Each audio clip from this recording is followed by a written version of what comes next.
Et si notre prochain conseiller financier n'était pas tout à fait humain? L'intelligence artificielle est en train de s'immiscer, là, doucement, dans nos portefeuilles d'actions. De plus en plus d'investisseurs lui confient leur argent, fascinés, il faut le dire, par ses promesses de rendement. Alors la vraie question, c'est est-ce que cette confiance est un pari gagnant ou un risque complètement insensé? On va plonger ensemble dans cette révolution pour tenter de séparer le miracle du mirage. Bienvenue sur La quotidienne de l'IA, une rubrique du premier site d'information sur l'IA, IA Info. Pour décortiquer ce sujet, on s'appuie aujourd'hui sur un article passionnant de Didier Taormina. Il a été publié en octobre 2025 sur ce même portail, qui est, je le rappelle, le premier portail français entièrement dédié à l'IA. C'est parti, on analyse ses conclusions. Et attention, ce n'est pas de la science-fiction, hein. Le phénomène est déjà bien réel. Une étude de la plateforme eToro nous dit que 13% des investisseurs particuliers utilisent déjà une intelligence artificielle pour les aider à choisir leurs actions. Ce chiffre peut sembler modeste, mais en réalité, il montre une adoption ultra rapide et une confiance qui s'installe à toute vitesse. Mais le plus dingue, ce n'est pas tant ce qu'ils font maintenant que ce qu'ils sont prêts à faire. La moitié de ces utilisateurs se disent prêts à sauter le pas et à confier la totalité de la gestion de leur portefeuille à un algorithme. C'est énorme, on parle d'une véritable délégation de la décision financière. C'est un vrai saut dans l'inconnu pour beaucoup. Bon, cette confiance grandissante, elle ne sort pas nulle part. Il faut avouer que la promesse est très alléchante. L'IA se présente un peu comme l'analyste personnel ultime, disponible 24 heures sur 24 et bien sûr beaucoup plus accessible que les services traditionnels. Voyons un peu ce qui la rend si attractive. Alors concrètement, qu'est-ce que ça veut dire?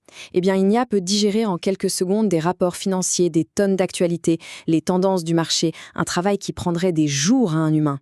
Et surtout, elle peut repérer des signaux faibles, des petites corrélations que personne ne verrait, et exécuter des ordres à une vitesse folle. Et le clou du spectacle, c'est qu'elle apprend de ses erreurs pour s'améliorer en permanence. Cette citation de Jeremy Leung, qui est un ancien analyste de la banque UBS, résume parfaitement le choc. Des tâches qui demandaient des années d'expertise sont maintenant à la portée d'outils que tout le monde peut utiliser. La frontière entre l'expert et la machine est en train de s'effacer à une vitesse vertigineuse.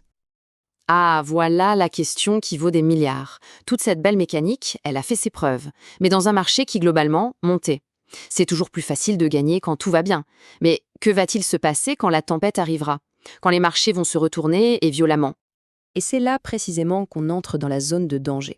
Cette confiance qui frôle parfois l'aveuglement cache des risques que beaucoup d'investisseurs sous-estiment, un peu grisés par des succès qui semblent, disons-le, presque trop faciles. Ce tableau résume parfaitement le paradoxe. D'un côté, on a le beau temps. Le marché monte, tout semble possible, et l'IA donne cette illusion de contrôle total. Et de l'autre, c'est la tempête. Une crise aiguë où la volatilité explose, la panique s'installe, et là, les modèles mathématiques qui ont été conçus pour le beau temps peuvent complètement prendre l'eau et entraîner des pertes massives. Mais pourquoi cette fragilité? Tout simplement parce qu'une IA, aussi sophistiquée soit-elle, ça reste une machine qui raisonne à partir de ce qui s'est déjà passé.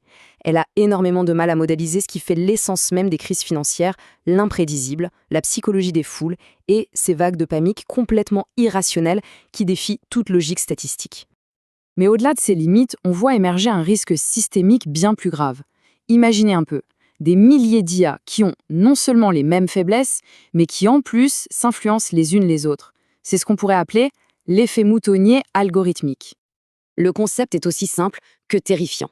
Des milliers d'IA qui se nourrissent toutes des mêmes données, des mêmes actualités, arrivent toutes à la même conclusion au même micro-instant.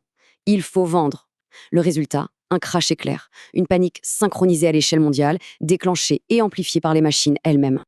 Alors, on fait quoi? On jette tout? Certainement pas. La solution, ce n'est pas de rejeter la technologie, mais plutôt d'adopter une nouvelle posture, celle de la prudence éclairée. Il est temps de redéfinir la place de l'IA. Elle ne doit pas être un maître à qui l'on obéit aveuglement, mais plutôt un assistant surpuissant qu'on se doit de contrôler. Le chemin à suivre repose sur 3 piliers, qui sont vraiment indissociables. D'abord, l'éducation. Il faut que chaque utilisateur comprenne les forces, mais aussi et surtout les faiblesses de ces outils.